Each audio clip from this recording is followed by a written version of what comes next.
ನಮಸ್ಕಾರ, ನೀವು ನೋಡ್ತಿದ್ದೀರಾ ಅಶ್ವವೇಗ ನ್ಯೂಸ್. ನಾನು ಚಂದನ. ಇವತ್ತು ನಾವು ಕ್ವಾಟ್ಲೆ ಕಿಚನ್ ಸೀಸನ್ 2 ಸೆಟ್ನಲ್ಲಿದ್ದೀವಿ. ಸೊ ಇಲ್ಲಿ ನಾನೊಬ್ಬ ಖಡಕ್ ವಿಲನ್ನ ಮಾತಾಡ್ಸೋದಕ್ಕೆ ರೆಡಿ ಆಗಿಬಿಟ್ಟಿದ್ದೀನಿ. ಖಡಕ್ ವಿಲನ್ ಜೊತೆಗೆ ಒಳ್ಳೆ ಕುಕ್ ಅಂತ ಈಗ ಸಾಬೀತು ಮಾಡ್ತಿರುವಂತಹ ರವಿಚೇತನ್ ಸರ್ ಇದ್ದಾರೆ. ಬನ್ನಿ ಅವ್ರನ್ನ ಮಾತನಾಡಿಸ್ತಾ ಹೋಗೋಣ. ಸರ್, ಇವಾಗ ವಿಲನ್ ಅಂತ ಅಂತಿದ್ರು ಕರ್ನಾಟಕ ಪೂರ್ತಿ. ವಿಲನ್ ಅಂದರೆ ಹೆಂಗಿರಬೇಕು ಅಂತ. ಇವಾಗ ನಂದಗೋಕುಲ ನೋಡಿ ಕೂಡ ಸಖತ್ ಖಡಕ್ ಆಗಿದ್ದಾರೆ ಅಂತ. ಈ ಕುಕ್ ಆಗಿ ಈ ಕ್ವಾಟ್ಲೆನ ಹೆಂಗೆ ತಗೋತಾ ಇದ್ದೀರಾ ನೀವು? ಇದೊಂಥರ ಚೇಂಜ್ ಓವರ್ ನನಗೆ. ಮೊದಲಿಂದ ಒಂದು ಸ್ವಲ್ಪ ಅಡುಗೆ ಸ್ವಲ್ಪ ಟಚ್ ಇತ್ತು ನನಗೆ. ಬೇಸಿಕ್ಲಿ ನಾನು ನಂದು ಬ್ಲಾಗ್ಸಲ್ಲೆಲ್ಲ ನಾನು ಹೋದಾಗ ನಾನು ಕ್ಯಾಂಪಿಂಗ್ ನಾನೇ ಮಾಡ್ತೀನಿ. So I cook my self. So ಅದನ್ನೆಲ್ಲ ನೋಡಿದ್ದಾರೆ ಇವರು. ಸೊ ನೋಡಿ ನನ್ನ ಕರೆದಿರೋದು. ನಾನು ಫಸ್ಟ್ ಕೇಳಿದೆ, ನಾನು ವಿಲನ್ ರೀ, ನನಗೆ ಅಡುಗೆ ಎಲ್ಲ ಬರಲ್ಲ ಅಂತ. ಇಲ್ಲ ಸರ್, ನಿಮ್ಮ ಬ್ಲಾಗ್ ಎಲ್ಲ ನಾವು ನೋಡಿದ್ದೀವಿ, you cook yourself, you have seen. ಅಂದರೆ ನಾನು ಅಂತ ಹಾರ್ಡ್ ಕೋರ್ ಕುಕ್ ಅಲ್ಲ, I can cook myself what I need. But ಅವರು ಬಿಡಲೇ ಇಲ್ಲ sir, I know you are good cook, ಮಾಡಲೇಬೇಕು ಅಂದರು. ಆ್ಯಂಡ್ ಅಫ್ಕೋರ್ಸ್ ಎನಿಥಿಂಗ್ ಕ್ಯಾಮ್ರಾ ಮುಂದೆನೂ ಕೆಲಸ ಮಾಡಬೇಕು. ಆ್ಯಂಡ್ ದಿಸ್ ಇಸ್ ಆ್ಯಂಡ್ ನನಗೂ ಹೊಸ ಎಕ್ಸ್ಪೀರಿಯನ್ಸ್. ಐ ಥಿಂಕ್ ನನಗೆ ದಿಸ್ ಇಸ್ ಫಸ್ಟ್ ಟೈಮ್ ಅನ್ಸುತ್ತೆ ನಾನು ಒಂದು ರಿಯಾಲಿಟಿ ಶೋ ಮಾಡ್ತಾ ಇರೋದು. ಆಲ್ಮೋಸ್ಟ್ ಎಲ್ಲ ಸಿನಿಮಾ ಸೀರಿಯಲ್ಸ್ ಆಗೋಯ್ತು. So reality show I think this is the first time.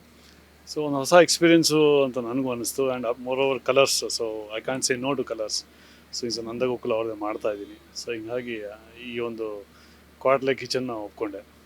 ಈಗ ನಂದಗೋಕುಲ ಸ್ಟಾರ್ಟಿಂಗಲ್ಲಿ ನಾನು ನಿಮ್ಮನ್ನು ಮಾತಾಡ್ಸಿದಾಗ ನೀವು ಹೇಳಿದ್ರಿ ನಿಮ್ಮ ಪಾತ್ರ ಹಂಗಿದೆ ಅಂತೆಲ್ಲ.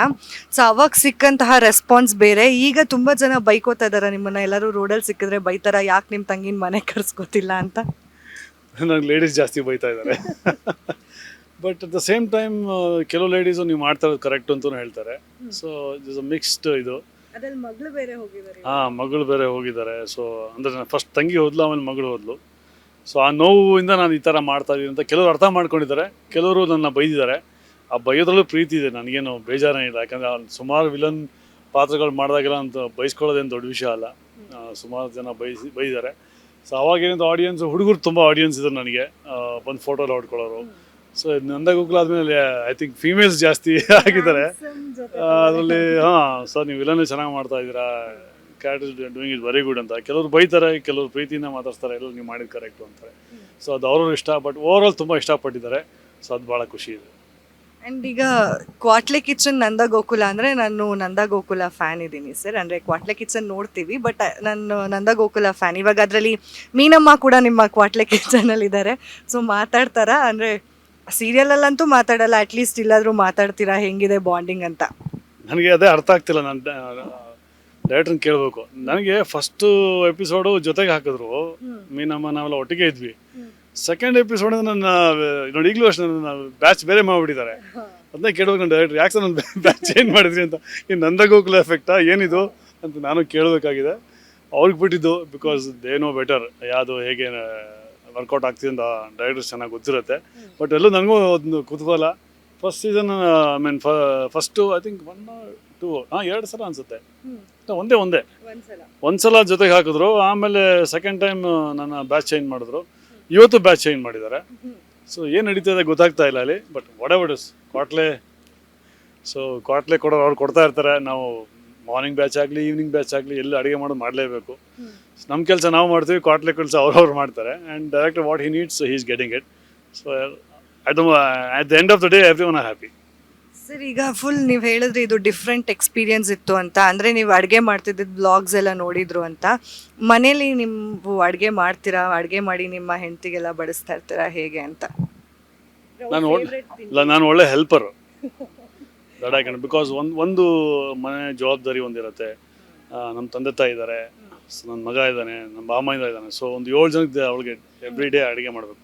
ಬ್ರೇಕ್ಫಾಸ್ಟು, ಮಧ್ಯಾಹ್ನ ಊಟ, ಸಾಯಂಕಾಲ ಸ್ನ್ಯಾಕ್ಸು ಮತ್ತು ರಾತ್ರಿ ಊಟ. ಸೊ ಅವಳಿಗೂ ಸ್ವಲ್ಪ ಕಷ್ಟ ಆಗುತ್ತೆ. ಸೊ ನನಗೂ ಸ್ವಲ್ಪ ಇಂಟ್ರೆಸ್ಟ್ ಆಗಿರೋದ್ರಿಂದ ಸ್ವಲ್ಪ ಹೆಚ್ಚು ಕೊಡೋದು ಅದು ಇದು ಮಾಡ್ತಾಯಿದ್ದೆ. ಅವಳು ಏನು ಮಾಡ್ತಾರೆ ನೋಡ್ಕೊತಾ ಇದ್ದೆ. ಸೊ ಅದರಲ್ಲೂ ನನಗೂ ಸ್ವಲ್ಪ ಹೆಲ್ಪ್ ಆಯಿತು. ಆಮೇಲೆ ನಾನು ಮುಂಚೆನೇ ಹೇಳಿದೆ, ನಾನು CCL ಇದ್ದಾಗ ಸುದೀಪ್ ಅವ್ರು ತುಂಬ ಚೆನ್ನಾಗಿ ಅಡುಗೆ ಮಾಡೋರು.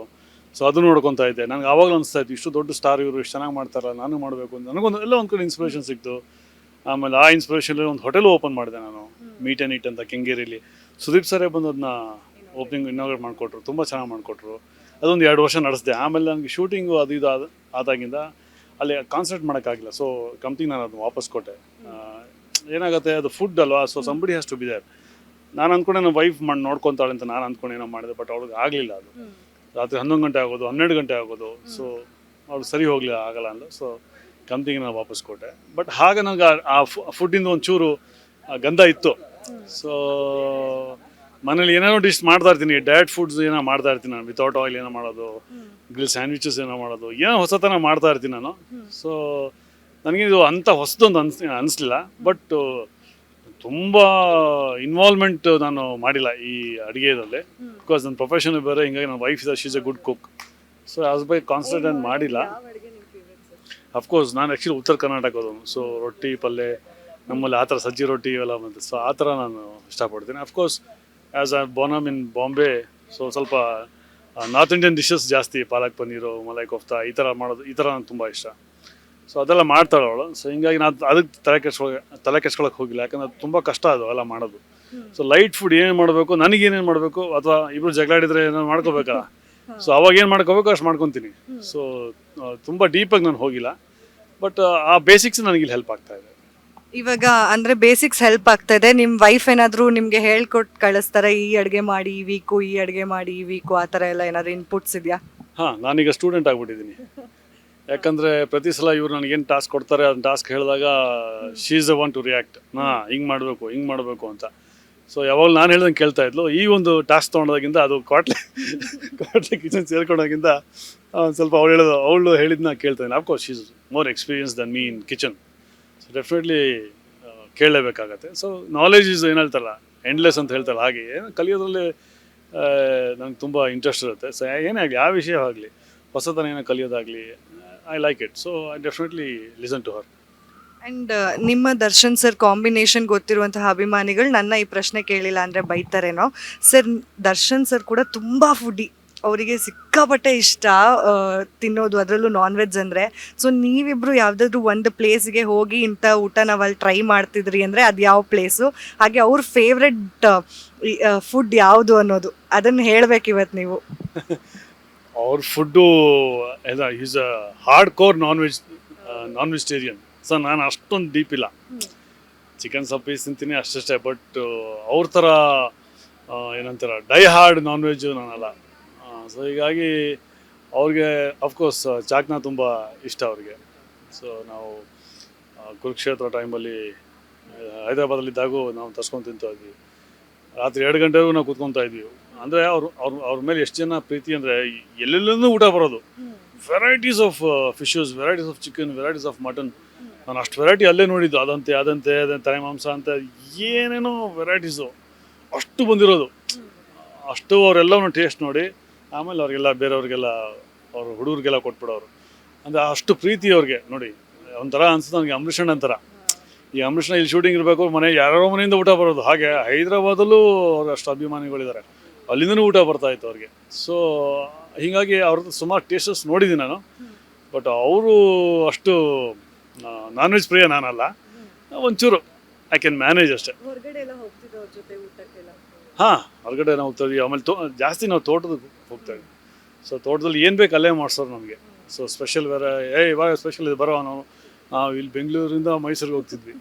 ಹೋಗಿ ಪಾರ್ಟಿ ಮಾಡಿ was to come in the morning. So it was a nice person. And ಬಂದವ್ರಿಗಂತೂ ಅವರು ಫಸ್ಟು ಹೇಳೋದು ಕೆಲಸ, ಆಮೇಲೆ ಊಟ ಫಸ್ಟು. ಶೂಟಿಂಗ್ಲು ಅಷ್ಟೇ, ವೆಜ್ಜೋ ನಾನ್ ವೆಜ್ಜೋ. ಸರ್ ನಾನು ನಾನ್ ವೆಜ್ ವೆಜ್ಜು ರೆಡಿ ಇರುತ್ತೆ, ನಾನ್ ವೆಜ್ ಅಂದರೆ ಯಾರೇ ಹೋದ್ರೂ ಒಂದು 10 ಜನಕ್ಕೆ ಊಟ ರೆಡಿ ಇರುತ್ತೆ.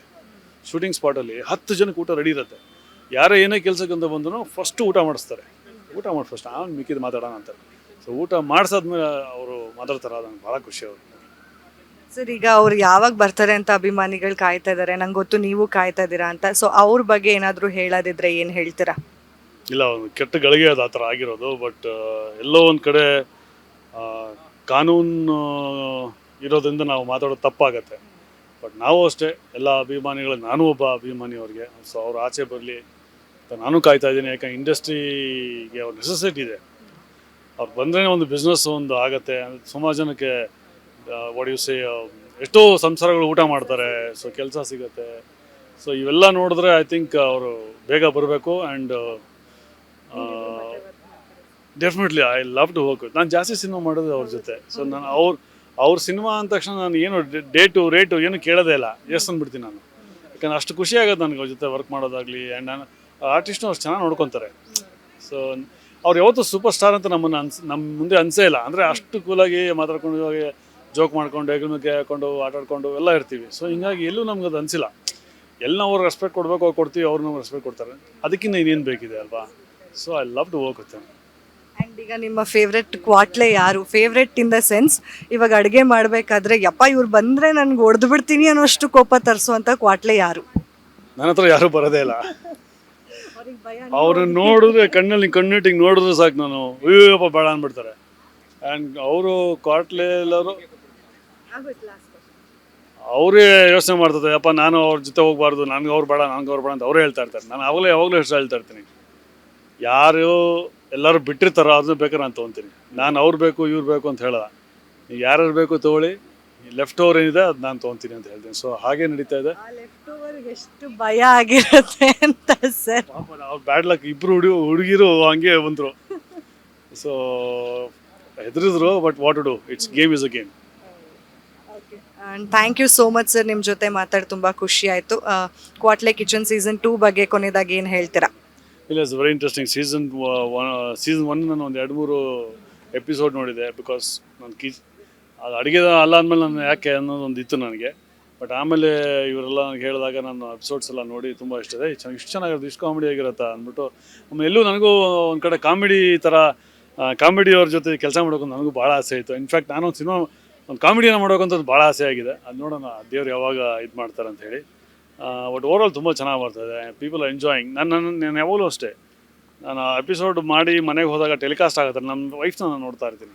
ಅಂದರೆ I will look as an audience reactions ಇದೆ ಅಲ್ಲಿ ನಡೀತಾ ಇರುತ್ತಾ, ಓಕೆ ನಗ್ತಾರ ಇಲ್ಲಿ ನಗ್ತಾಳ, ಅದು ರಿಯಾಕ್ಷನ್ ಇಲ್ಲ ಅಂದರೆ ಅದು ನೋಡ್ತಾ ಇರ್ತೀನಿ. ಸೊ ಶಿಲ್ ಬಿ ಲಾಫಿಂಗ್ ಅಲ್ಲ, ಅವಾಗ ಅನ್ಸುತ್ತೆ ಎಸ್ ಇಟ್ಸ್ ವರ್ಕಿಂಗ್ ಔಟ್ ಅನ್ನೋದು. ಎಷ್ಟೋ ಜನ ಮನೆಗೆ ಹೋಗಿ ನೋಡೋಕ್ಕಾಗಲ್ವಲ್ಲ. ಸೊ ಇಲ್ಲಿ ನಾನು ಅಬ್ಸರ್ವ್ ಮಾಡ್ತೀನಿ. ಸೊ ಯಾವುದಕ್ಕೆ ನಗಬೇಕು ಯಾವುದಕ್ಕೆ ನಗಲ್ಲ ಅವಳು ಗೊತ್ತಾಗತ್ತೆ. So I think it's working out very well. Thank you so much sir. Thank you ಇಷ್ಟೊತ್ತು ನಮ್ಮ ಜೊತೆ ಮಾತಾಡಿದ್ದಕ್ಕೆ. ಹಾಗೆ ನಿಮ್ಮ ಎಲ್ಲ ಆಸೆಗಳು ಆದಷ್ಟು ಬೇಗ ಈಡೇರಲಿ, ಇನ್ನೊಂದಷ್ಟು ಎತ್ತರಕ್ಕೆ ಬೆಳೆದು ಬೇಗ ದರ್ಶನ್ ಸರ್ ಜೊತೆ ಸಿನಿಮಾ ಮಾಡಲಿ ಅಂತ ನಾವು ಆಶಿಸ್ತೀವಿ. Thank you sir. Thank you so much.